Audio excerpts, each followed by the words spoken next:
আজকে আমি নিয়ে এসেছি একদম সহজ আর দারুণ একটা রেসিপি। মাত্র 2টা উপকরণে মোদক। গণেশ চতুর্থী বা যে কোনো উৎসবের সময় এই মোদক বানিয়ে নিতে পারো একদম ঝটপট।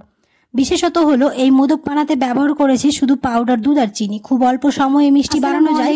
কেমন আছো তোমরা সবাই? নতুন একটি রেসিপিতে তোমাদের সবাইকে স্বাগত জানাই।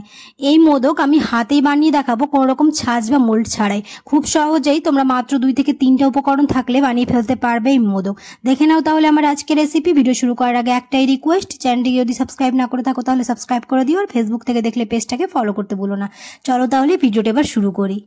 মোদক বানানোর জন্য আমি এখানে একটা প্যান বসিয়ে নিয়েছি। প্যানের মধ্যে দিয়ে দিলাম হচ্ছে 1.5 বাটি জল। এই জলটা যখন হালকা কুসুম গরম হয়ে আসবে তখন ওর মধ্যে অ্যাড করব হচ্ছে 1 কাপ গুঁড়ো দুধ। তোমরা চাইলে এটা লিকুইড দুধ দিয়েও করে নিতে পারো, তবে আমি এখানে খুবই সামান্য উপকরণ দিয়ে বানিয়ে দেখাবো, শুধুমাত্র গুঁড়ো দুধ আর চিনি থাকলে, আর ফ্লেভারের জন্য একটুখানি এলাচ গুঁড়ো। খুব ভালো করে মিশিয়ে নেব। গ্যাসের ফ্লেমটাকে লো টু মিডিয়ামের মাঝামাঝি করে রেখে অনবরত এরকম নাড়াচাড়া করে ঘন করে নিতে হবে। চাইলে তোমরা এখানে খোয়া ক্ষীরও ব্যবহার করতে পারো, তবে আমি খুবই সামান্য উপকরণ দিয়ে তোমাদের ঝটপট বানিয়ে দেখাবো, তার জন্য এখানে আমি বেশি উপকরণ ব্যবহার করব না। এই পর্যায়ে এসে আমি দিয়ে দিব যে চিনি। আমি এখানে 1/4 কাপ চিনি দিয়েছিলাম, তার মধ্যে একটুখানি কম করে রেখেছি আমার যেহেতু মিষ্টিটা বেশি মনে হলো। এখানে তোমরা নিজেদের পছন্দ মতো মিষ্টি করে নিতে পারো। অনেকে খুব বেশি মিষ্টি পছন্দ করো, তার একটুখানি চিনিটা কমিয়ে বাড়িয়ে নিতে পারো। আর ফ্লেভারের জন্য দিয়ে দিলাম হচ্ছে 1/2 চা চামচ এলাচ গুঁড়ো, তবে এটা পুরোপুরি অপশনাল, অনেকে এলাচ গুঁড়ো পছন্দ করে না। খুব ভালো করে মিশিয়ে নিয়েছি। আমি যেহেতু মোদকের কালারটা সবুজ কালার করবো, তার জন্য এখানে একটুখানি গ্রিন ফুড কালার দিয়েছি। খুব বেশি দিতে হবে না, হালকা একটু দিলে এটা খুব সুন্দরভাবে গ্রিন কালার হয়ে যাবে। এখানে টেস্টের কোনো রকম হেরফের হবে না, শুধুমাত্র দেখতে ভালোর জন্য আমি এখানে গ্রিন ফুড কালার ব্যবহার করেছি। তোমরা এখানে নিজেদের পছন্দ মতো এটা কালার করে নিতে পারো বা এমনিও রেখে দিতে পারো। আমি এখানে গ্রিন কালার করব, তার জন্য গ্রিন কালার দিয়ে খুব ভালো করে অনবরত এরকম নেড়ে চেড়ে যেতেই হবে, না হলে কড়াই লেগে যাবে। আর গ্যাসের ফ্লেমটাকে কোনো মতেই হাই করা যাবে না, একদম লো করে আমরা এরকম ঘন করে নেব। এখানে আমাদের খুব ভালো করে ঘন করা হয়ে গেছে, তবে আর একটুখানি ঘন করে নিতে হবে। একটু শুকনো শুকনো ভাব হয়ে আসবে আর কড়াইয়ের গা থেকে ছেড়ে আসবে, তখনই আমাদের ব্যাটারটা একদম রেডি হয়ে যাবে। এখানে অনবরত নাড়াচাড়া করে আমি খুব ভালো করে এটাকে ঘন করে নিয়েছি। আর কোনো মতে এখানে জল জল ভাব থাকা চলবে না। তো এখানে আমার খুব ভালোভাবে এটাকে রেডি করা হয়ে গেছে। আমি একটা থালাতে এটাকে ঢেলে দেবো। থালাতে ঢেলে দেওয়ার পরে স্প্যাচুলা দিয়ে খুব ভালো করে ছড়িয়ে আমি এটাকে ঠান্ডা করে নেব প্রায় 5 থেকে 6 মিনিটের জন্য।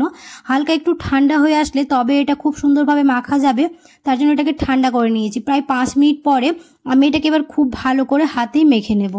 আর দেখতে পেলে এই মোদক বানাতে খুব বেশি উপকরণও লাগে না, আর সময় লাগে খুবই অল্প।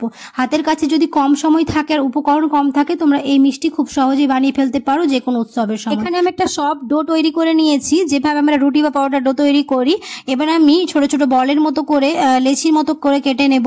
দিয়ে আমি হাতে একটুখানি ঘি লাগিয়ে এরকম মোদকের শেপ দিয়ে দেবো। আমি এখানে কোনো রকম ছাঁচ বা মোল্ড ব্যবহার করবো না, তোমরা চাইলে এখানে ছাঁচ বা মোল্ড দিয়ে ওটা ডিজাইন করে নিতে পারো। এবার আমি গোল গোল করে নেওয়ার পরে উপরের দিকটা একটুখানি এরকম সরু সুজালো মতো করে দেব। দিয়ে একটা চামচ নিব, চামচ নিয়ে খুব ভালো করে এরকম দাগ কেটে দিলে আমাদের মোদক একদম রেডি হয়ে যাবে। কোনো রকম মোল্ড বা ছাঁচ ছাড়াই খুব সহজেই তোমরা এই মোদক বানিয়ে ফেলতে পারবে, কোনো রকম ঝামেলা ছাড়াই। মাত্র 2টি উপকরণ দিয়ে খুব সহজে আমার আজকের ভিডিও দেখে যে কেউ এই মিষ্টি বানিয়ে ফেলতে পারবে। আশা করছি আমার আজকের রেসিপি তোমাদের ভালো লেগেছে। যদি ভালো লেগে থাকে তাহলে অবশ্যই একটা লাইক করে দিও, আর কমেন্ট জানাতে ভুলো না কেমন হয়েছে। অনেকেই আছো ভিডিও দেখে চলে যাচ্ছ, লাইক করো না। অবশ্যই লাইক করে দিও, কারণ তোমাদের একটা লাইক আমাকে অনেক মোটিভেট করে। আর দেখতেই পেলে কতটা সহজ এই মোদক বানানো। এরকম করে আমি সবগুলোই বানিয়ে নেব। এভাবেই একেবারে সহজে মাত্র দুধের গুঁড়ো আর চিনি দিয়ে তৈরি হয়ে গেল নরম আর সুস্বাদু মোদক। আর দেখতেই পাচ্ছ কতটা লোভনীয় লাগছে। উৎসবের দিনে একবার এরকম করে বানিয়ে দেখবে, ছোট থেকে বড় সবাই খুবই পছন্দ করবে। যারা ট্রাই করে দেখেছো অবশ্যই আমাকে কমেন্টে জানিও, আর যারা কোনোদিন ট্রাই করোনি একবার হলেও ট্রাই করে দেখতে পারো। দেখা হবে খুব শীঘ্রই পরে এক নতুন রেসিপিতে। আল্লাহ হাফেজ।